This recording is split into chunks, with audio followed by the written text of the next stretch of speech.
Hi everyone, today I will be outlining my community placement project which involves the evaluation of the Alfred Hen Service. Alfred Health is one of Australia's leading healthcare services and is comprised of three main hospital campuses, these being Alfred, Caulfield and Sandringham hospitals, and has multiple community services including the Hen Service. A simplified version of the Alfred Health organisational structure can be seen on screen. Furthermore, there are currently 25 dietitians employed at the Alfred Hospital. There are multiple inter-organisational partnerships of relevance to this project. These mainly relate to the companies that provide enteral feeding supplies to the Alfred Hospital. It is important to keep good relationships with these companies as ultimately without the feeds and equipment the hen service would not be possible. The dietitians of the Alfred Hospital provide medical nutrition therapy in a variety of clinical areas in both an inpatient setting and outpatient clinics, and all dietitians are expected to be able to manage hen patients. There are approximately 7 PEG credentialed dietitians at the Alfred, and these dietitians have extra training allowing them to independently change, replace, and remove feeding tubes. This project was assigned by the Manager of Nutrition Services, and consequently the evaluation of the hen service would fall under her role as well as under the role of the Nutrition Support Lead dietitian. Hen is important to ensure maintenance of adequate nutrition in patients who cannot meet requirements through oral diet alone in order to decrease the risk of malnutrition-related complications. The local catchment for the Alfred Health Hen Service include the local government areas listed on screen. There is limited hen population data on a state and national level. However, at the Alfred there are currently 69 hen patients demonstrating a clear need in the community. Improving patient satisfaction will improve patient-centered care. However, the efficiency of the system as well as patient and clinician satisfaction with the program have not been evaluated since implementation. The goals, objectives and strategies for the implementation of the HEM program can be seen on screen.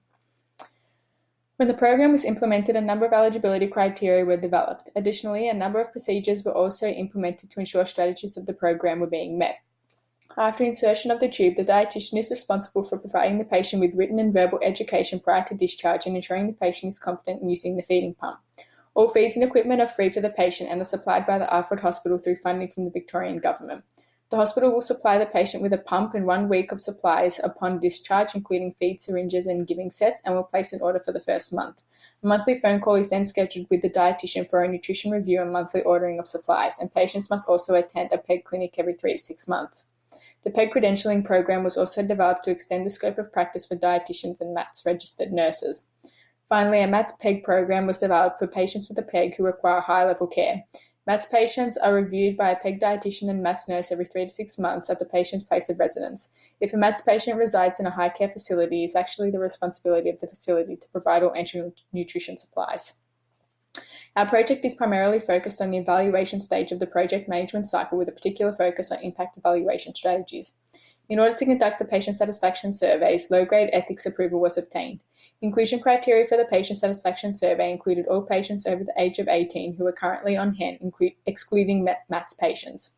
All dietitians at the Alfred Hospital are included for the dietitian satisfaction survey. Development of both the patient and dietitian satisfaction survey were commenced by our supervisors prior to the beginning of placement, however still required finalisation and formatting.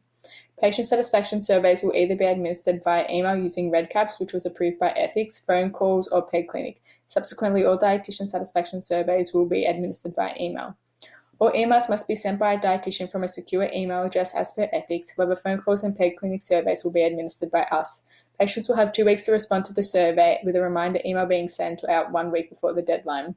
Data will be analysed using descriptive statistics in Excel as well as statistical analysis to determine correlations between the level of patient satisfaction and demographic data.